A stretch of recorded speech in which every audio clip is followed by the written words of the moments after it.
Hello, my name is Colin Johnson, and I am here to talk to you today about what self-discipline is and how you can use it on a day-to-day basis to help you attain your goals in your life.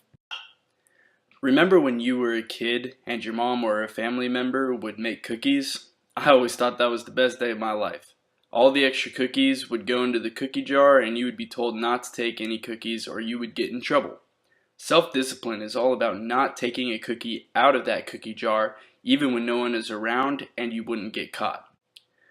Self-discipline is the most important quality to have when trying to attain your goals. In order to attain goals, you need to be able to do what needs to be done every day without giving in for temporary pleasures, like taking a cookie out of the jar. Self-discipline is defined as the ability to control one's feelings and overcome one's weaknesses, the ability to pursue what one thinks is right despite temptations to abandon it.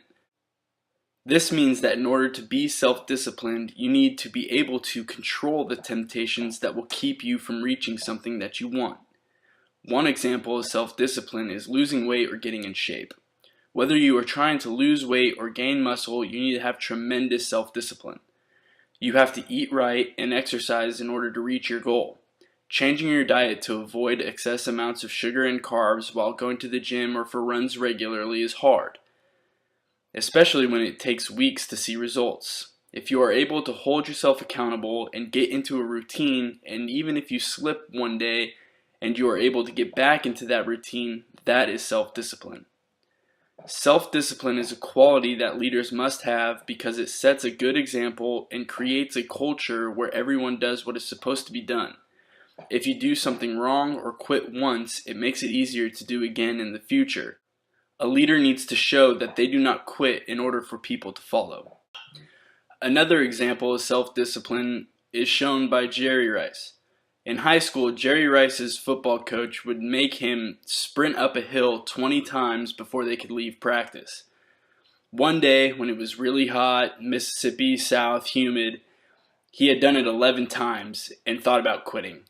As he was making his way to sneak off to the locker room, he thought to himself, "No, you can't do this. You have to finish what you started, or else it'll be easier to quit the next time you do it."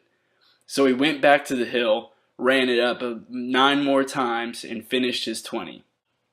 He then proceeded to become known as the greatest wide receiver in NFL history. As a college basketball coach, I demonstrate this quality every day. Most of my job is the head coach asking me to do something and then leaving me alone to get it done. I have to have the film, practice preparation, and other things done on time without being monitored while I do it. One big example of me having to have self-discipline is recruiting. It is up to me to stay in contact with all the recruits almost every day so that we have a chance to get them to commit to West Georgia.